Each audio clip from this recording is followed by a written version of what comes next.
Hello viewers, দেখুন এটা একটা 26 মডেলের ড্রিল মেশিন। এটা ঘটনা হয়েছে আপনার এই যে এটার কন্টাক্ট এখানে থাকে সুইচের সাথে, আর এই হলো আপনার কার্বন কন্টাক্ট। এই কার্বন কন্টাক্টের সাথে এই যে এখানে কার্বন কন্টাক্ট, এর নিচে দুটো পাত্তি আছে যেটা কয়েলের সাথে কানেকশন দেওয়া থাকে।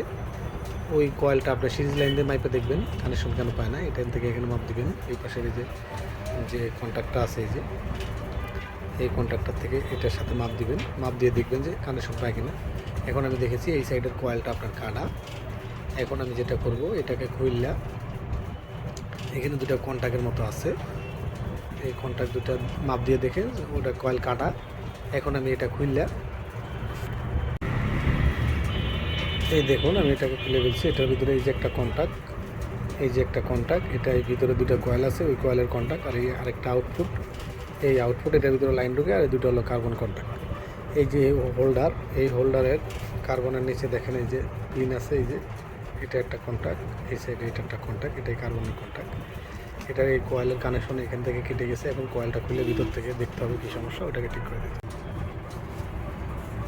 এই দেখুন এটা কেটে গেছে, এখান থেকে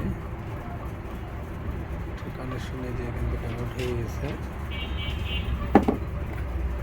এটা আপনি এখান থেকে এই যে কানেকশনটা কেটে গেছে। এটাই হচ্ছে বা আপনার ফিল কয়েল। ফিল কয়েলটা এভাবে এই যে কন্ট্যাক্ট দেওয়া থাকে, এই একটা কন্ট্যাক্ট, এই একটা কন্ট্যাক্ট, এগুলো আউটপুট কন্ট্যাক্ট, এইগুলো হলো কার্বন কন্ট্যাক্ট। এই যে আপনার ফিল কয়েলটা যে মাপ দিয়ে দিছে, এই যে এই সাইডে কানেকশনটা এই যে কেটে গেছে। এই কানেকশনটা কেটে যাওয়ার কারণেই এটার লাইনটা আউট হয়ে গেছে। এই যে এটা আপনি জয়েন দিয়ে দিলেই আপনার এটা চালু হয়ে যাবে। আপনি ভালো করে দেখা ভালো করে জয়েন করে দিলেই আপনার এটা চালু হয়ে যাবে, আর আপনার এটা ঠিক হয়ে যাবে। মানে এভাবে দেখে এটা করতে পারবেন। যদি আপনাদের বুঝতে সমস্যা হয় তাহলে ভিডিওটা দেখে নেবেন, দেখে এটা করবেন, দেখে আপনারা করতে পারবেন এটা কীভাবে কাজ করতে হবে। এই আপনার এটা সমস্যা, এইভাবে দেখে এটা করে নেবেন।